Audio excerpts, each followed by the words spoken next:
இன்றைக்கு தமிழனுக்கு எதிராக உலக நாடுகள் எல்லாம் மிக அழகாக தந்திரமாக பகடை உருட்டிக் கொண்டிருக்கிறது. ஆம், நாங்களும் அவர்களுக்கு பின்னால் பிஸ்கட்டுகளுக்கு அலையும் நாய்க்குட்டிகளை போல வாலாட்டி கொண்டு சென்று கொண்டிருக்கிறோம். இன்றைக்கு நம்முடைய பண்பாடும் பாரம்பரியமும் பூச்சியங்களாக அடையாளம் காட்டப்பட்டுக் கொண்டிருக்கிறது, குப்பைகளாக காட்டப்பட்டுக் கொண்டிருக்கிறது. அப்படியானால் எதற்காக இந்த குப்பை பண்பாட்டின் ஆலயங்களையும் கட்டடங்களையும் சுற்றி உங்களுடைய ஐரோப்பிய அமெரிக்க ஆய்வு என்கிற பேரிலே கழுகுகள் சுற்றி சுற்றி வட்டம் எடுக்க வேண்டும்? எங்களுடைய மரதக்கலையும் இசைக்கலையும் ஆய்வு செய்வதற்காக எதற்காக நீங்கள் கோடி கோடியாக செலவு செய்ய வேண்டும்? எங்களுடைய யோகக்கலையை கோடி ரூபாய் செலவில் எதற்காக நீங்கள் ஆய்வு செய்ய வேண்டும்? அதையும் தாண்டி எங்களுடைய மூலிகை காடுகளுக்குள்ள எதற்காக ரகசியமாக உங்களுடைய உலங்கு வானூர்திகள் உலாவ வேண்டும்? ஏதோ இருக்கிறது என்பதனால் தானே எங்களை சுற்றி சுற்றி வருகிறீர்கள். இன்றைக்கு எப்படி இயேசு சிலுவைக்கு ஒப்பு கொடுக்கப்படுகிற போது அவருடைய மேலாடை எனக்கு உள்ளாடை எனக்கு என்று ஆளுக்கு சீட்டு போட்டுக் கொண்டார்கள். அதை போல இன்றைக்கு தமிழன் நிலங்களுக்கும் சொத்துக்களுக்கும் ஆளுக்கு உனக்கு எனக்கு என்று அடிபட்டு கொண்டு சீட்டு போட்டுக் கொண்டு இருக்கிறார்கள். நமக்கு தெரியுமா? தெரியாது. தோற்க போகிறோமா? எப்படி போர் செய்ய போகிறோம்? எது வெற்றி? இப்படை தோற்கின் என்பதற்கு முன்பதாக எது வெற்றி? வெற்றி என்பது ஒரு இனத்தை அழித்து இன்னொரு இனம் வாழ்வது கிடையாது. வெற்றி என்பது எந்த இனம் தன்னுடைய இருப்பை பாதுகாத்துக் கொள்கிறதோ அதற்கு பெயர் தான் வெற்றி. நம்முடைய இருப்பை பாதுகாத்துக் கொள்ள என்ன செய்ய போகிறோம்? இன்னொரு யுத்தம் செய்ய போகிறோமா? 30 ஆண்டுகள் படை வளர்த்தோம், ஒரே நாளில் தாரை வார்த்து கொடுத்தோம், வீட்டுக்கு ஒரு வீரன் என்று அனுப்பி இன்றைக்கு அனுப்புவதற்கு எங்களிடம் எதுவும் கிடையாது, இலக்கு எதுவும் கிடையாது. இந்த நேரத்தில் எந்த ஆயுதத்தை ஏந்தி இந்த படையை பாதுகாக்க போகிறோம்? நமக்குள்ளே 1000 பிரிவுகள், ஜாதி சண்டை, மத சண்டை, அந்த சண்டை இந்த சண்டை.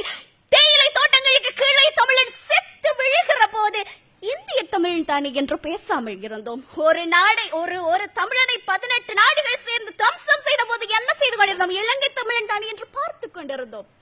இப்படி போனால் நம் படைக்கு என்ன ஆகும்? எனக்கு ஒரு ஆசை இருக்கிறது, நான் ஒரு மரத்தமிழச்சி, எனக்கு ஒரு ஆசை இருக்கிறது, எதிர்காலத்திலே எனக்கு ஒரு குழந்தை பிறக்க வேண்டும். அவளுக்கு அவளுடைய தமிழின் அருமையை சொல்லி சொல்லி கதையாய் சொல்லி வளர்க்க வேண்டும். அதற்கு முதலாவது என் இனம் இருக்க வேண்டும் ஐயா. என் இனம் இருப்பதற்காக எந்த ஆயுதத்தை எடுத்து நான் போராடுவேன்? நிலம், நீர், தீ, காற்று, ஆகாயம், பஞ்சபூதங்களையும் முகவரிகளாக சொன்ன இனம் எங்களுடைய இனம். அந்த ஆயுதத்தை கையில் எடுப்போம். இயற்கையை பாதுகாப்பதுதான் ஒரு இனத்தை பாதுகாப்பதாகும். இறுதியில் ஒன்றை சொல்லிக்கொள்ள விரும்புகிறேன். புலி பதுங்குவது எல்லாம் பயந்து விட்டது என்று அர்த்தம் கிடையாது. நன்றி, வணக்கம். பிரியதர்ஷினி, ரொம்ப உணர்ச்சி வசப்பட்டு ரொம்ப அழகா மண் வாசனையோடு பேசினீங்க. வாழ்த்துக்கள். ஏன்னா இப்பவே உங்களுடைய பேச்சுக்கு வெற்றி வகை சூடுகிறோம். ஏன்னா அந்த ஒவ்வொரு எடுத்துக்காட்டுகளும் நீங்க சொன்னதெல்லாமே அனுபவபூர்வமா பார்த்துருக்கீங்க. எதிர்காலத்திலையும் எப்படி அதை கொண்டு செலுத்துவீங்கிறதுக்கு ஒரு முத்தாய்ப்பா என்னுடைய குழந்தைக்கு என்ன சொல்லி தருவேன்னு சொன்னீங்க பாருங்க. அந்த உணர்வு தான் வேணும்னு நாங்கள் எதிர்பார்க்குறோம். நல்ல உணர்வுக்கு பாராட்டுகள். உங்களுக்கு ஒரு கேள்விமா. இப்போ யானையின் பலம் எதிலே?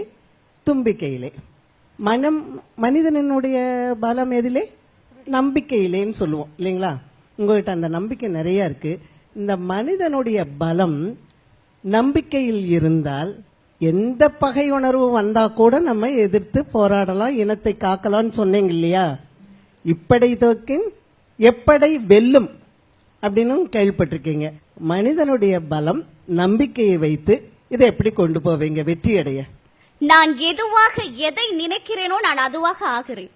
என்னுடைய எண்ணங்கள் தான் என்னை வடிவமைக்கிறது. கண்ணாடிக்கு முன்னாக நின்று நான் இதுதான், நான் கருப்பியாக இருக்கிறேன், நான் ஒரு கிளியோபட்ராவாக என்னை நினைத்துக் கொண்டால் நான் கிளியோபட்ராதான். அப்படித்தான் ஆகிறேன். அதைத்தான் சொல்கிறேன். என் இனத்திற்கு ஆண்டாண்டு காலம் தொட்டு ஒரு மரபு இருக்கிறது. ஆண்ட பரம்பரை நாங்கள் ஒன்றும் மாண்ட பரம்பரை கிடையாது என்ற ஒரு நம்பிக்கை எங்களுக்குள் இருக்கிறது. அந்த நம்பிக்கை எங்களுக்கு சோறு போடும். விழுகிற போதெல்லாம் தூக்கி தூக்கி அந்த நம்பிக்கை நிறுத்தும். நான் இந்த இடத்திலே ஒன்றை நம்புகிறேன். இன்றைக்கு நடக்கிற மேலித்திய நாகரிகத்திலே மேலித்தியம் நிறைய விடயங்களை கற்றுக் கொடுக்கும், வளர்ச்சியினுடைய உச்சத்திலே கொண்டு போய் நிறுத்தும். ஆனால் ஒரு நாள் ஒரு கேள்வி வரும். இந்த எல்லாமே தலைகீழாய் மாறும். இதை யார் சரிப்படுத்த போகிறார் என்ற கேள்வி வரும். எங்கிருந்தான் என்று தெரியாது, என்ன செய்தான் என்று தெரியாது. ஆனால் அந்த இடத்திலே ஒருவன் எழும்பி நிற்பான். அவன் நான் தமிழன். அந்த எழும்பி நிற்கிற தமிழர் எல்லா தீங்குகளுக்கும், எல்லா விடை காண முடியாத கேள்விகளுக்கும் ஒரு பரிகாரியாக எழுந்து நிற்பான். அது என்னுடைய நம்பிக்கை. இந்த நம்பிக்கைப்படி எல்லாமே நடக்கும் என்று நான் நம்புகிறேன்.